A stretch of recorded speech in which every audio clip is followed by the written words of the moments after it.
This is QueerX, a paranormal research and defense unit, investigators working specifically for the LGBTQ+ community, who confront the impossible, protect the vulnerable, and uncover the truths that others fear to face. These are their stories.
The desert highway stretches ahead of me, endless, unforgiving.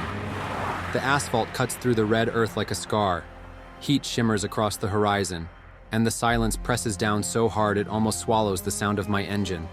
This is Navajo land, Dine. I've never set foot here before, but something about it grips me. It's not just awe, it's deeper.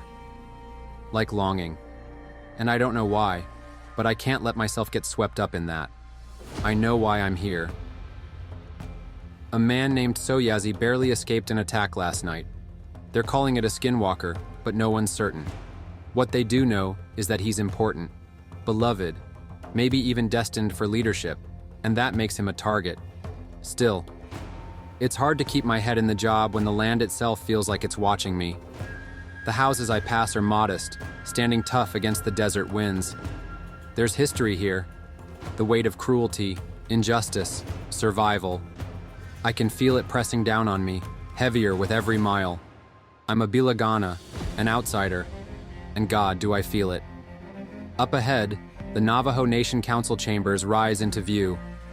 Flags whip in the breeze above a building that feels less like a structure and more like a declaration. We're still here. The people will endure.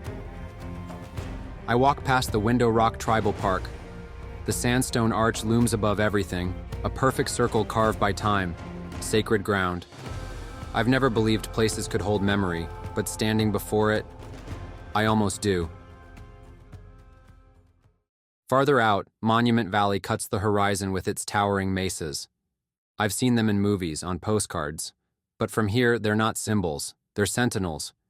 This is home to a people who never stopped fighting for it. By the time I hit the storefronts of town, I slow down. Colorful signs. Neighbors talking in clusters. A family laughing near a cafe. It looks ordinary, but it feels anything but. The pulse of this place is strong, and I can feel it in my chest. Empathy's a curse and a gift. I've always been able to sense what people feel, sometimes clearer than my own emotions.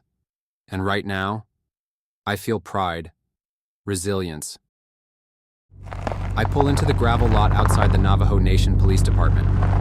The building stands steady against the desert sky. I kill the engine and take a long breath. This is where it begins. The glass doors close behind me, and I'm swallowed by the station's rhythm. Phones ring, boots echo against the tile, and officers weave past each other with files stacked high, their voices overlapping in a steady hum of duty. At the front desk, 2 Navajo officers sit watching the flow like calm anchors in the storm. I clear my throat, steady but respectful. Excuse me, I'm looking for Officers Daniel Nez and Samuel Chi. The 2 officers glance at each other, then drop their eyes back to the paperwork in front of them. Neither speaks. The silence stretches, heavy enough to make me shift on my feet. I square my shoulders, forcing myself to stay rooted. Then, just as the weight of it starts pressing into me, A calm, pleasant female voice breaks through the quiet. Agent Hayes, follow me, please. I'll take you to them. She led me down a hallway, the bustle of the lobby fading behind us. I think I offended those officers back there, I said calmly, but I'm not sure how. It's because you're Billigana, a white man. Some of them don't trust you because of it. Can't say we haven't had cause. Agreed, I said warmly. And thank you for your honesty. I'm sorry, I'm afraid I don't know your name. I'm Marilyn Benally. Well, thank you, Marilyn Benally. Hopefully I can earn their trust, and yours as well. A small, thoughtful smile softened her features a bit, and I had the warm feeling that I just made a new friend. Ya'ate, Agent Harris. We are grateful you're here to help, but you need to understand who we're talking about. Soyazi isn't just another victim, he's a rising political star, LGBTQ outreach coordinator, beloved by all the Diné. When someone comes after him, Officer Chi chimed in. it doesn't just rattle one man, it shakes the whole community. Last night, the Skinwalker attacked, So barely escaped. He's banged up, but alive. We've kept an armed escort on him since, but we don't have the resources for that long term.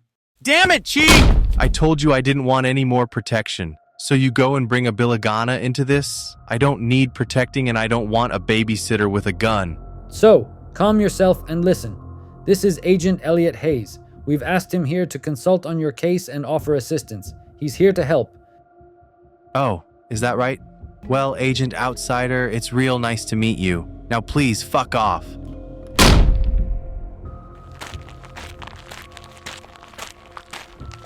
Well, I didn't care much for his entrance, but I liked watching his exit. Don't mind him. He's confused about what he wants, about what he feels, but especially how he feels about you. You are a very wise person, Marilyn. A truth speaker. That's a rare trait in today's world. I only say what needs saying. Is your family here in Window Rock? My father is. He's the police chief here. My mother's people are Tlingit, Raven Clan in Alaska.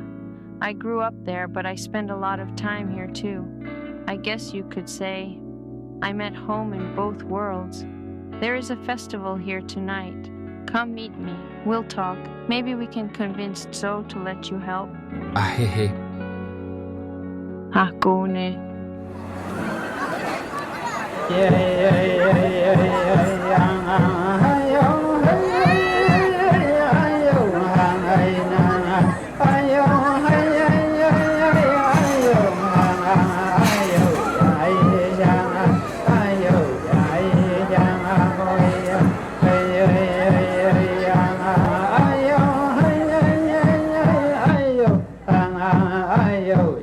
So you don't have to like it, but you do need the extra protection. Plus, my dad trusts Elliot. Your dad trusts him because he's new. Outsiders don't understand how things work here. They come, they poke around, and then they leave. Elliot's not just passing through. He's here because he wants to help, and because I asked him to. So, you've known me your whole life. If you won't do it for the badge, do it for me. Fine, but only because of you, Raven Clan. Good, because here he comes now. As I approached So and Marilyn, the sounds of merrymaking and music were suddenly replaced by screaming. Fear seized my throat, and my stomach dropped. That unmistakable sulfur smell. I spun toward the sound, and there it was. A demon of fire and shadow. A being created with heat and with hate. For a moment, all I could think was, you can't have him. It's strange, the things you think, in moments of crisis. The thing lunged at So. I saw him throw his arms up, and I felt a panic rise in me like nothing I've felt before. My heart clenched, and before I knew it, I was moving, weapon drawn, light blazing in my hands. That monster wasn't going to touch him, not while I was still breathing. I heard So yell my name, panic in his voice. "Be careful!" he shouted, terrified. I turned to hold up my hand, telling him to stay back. I needed him safe, even if I wasn't. Then I turned to face the demon again. The heat hit me like a wall. The smell. Gods, it was like sulfur mixed with burning flesh. My throat tightened, my skin prickled. It was like standing at the mouth of hell itself. Where's Buffy Summers when you need her? I charged, cutting through the heat, cringing as sweat rolled into my eyes. The thing roared and swung. Didn't even see the hit coming, just the explosion of pain in my chest, air ripped from my lungs as I slammed into the wall. The world tilted, my vision blurred, and a high-pitched whine filled my ears. For a moment, I knew it was over. The shadow of death looming above me. I thought of Archie, alone in our trailer, and my heart screamed. "I'm sorry, buddy. I'm so sorry." Then I heard him. No! So's voice, raw and furious. A rock cracked against the demon's head, breaking the spell of its advance. Dazed, it staggered, flames sputtering. That moment was all I needed. I dragged myself up, grabbed my weapon, and let the energy surge. My shot struck its arm, searing through the flames. It howled, then fled into the night. I stood there, chest heaving, still smelling ash and blood in the air. I tapped my temple, nano goggles forming into place. Through the visor, I tracked it, already far, shrinking against the desert night. I let out a breath I didn't know I was holding. Then I turned to So. He was filthy, exhausted, but alive. We both were. Relief flooded me, mixed with something sharper, something that scared me more than the demon had. And then the crowd came. Faces pressed in, shouting thanks, touching me, cutting me off from him. I yelled his name, So, but he was already walking away. Damn, but he is beautiful, I thought to myself. The burning in my chest had nothing to do with the demon's attack. I couldn't stop my eyes from dropping to the sway of his hips, the curve of his backside as he disappeared into the night. Even bleeding and bruised, I wanted him. Needed him. Hours later, the desert was silent. My trailer glowed faint in the dark when the knock came. I opened the door, and there he was. So, my heart stuttered. "I don't know what I'm doing here," he whispered, eyes unsure. "Yes, you do," I told him, softer than I meant to. My hand found the edge of his open shirt. His chest was warm under my fingers. I pulled him closer, kissed him like I'd wanted to since earlier that day. I should go. "I'd only follow after you." And when I dragged him inside with that wicked grin I couldn't hide, it felt like I was finally exactly where I belonged.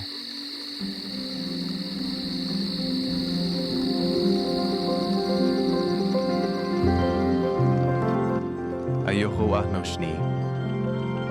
Shit, I'm in love. The captain is gonna kill me.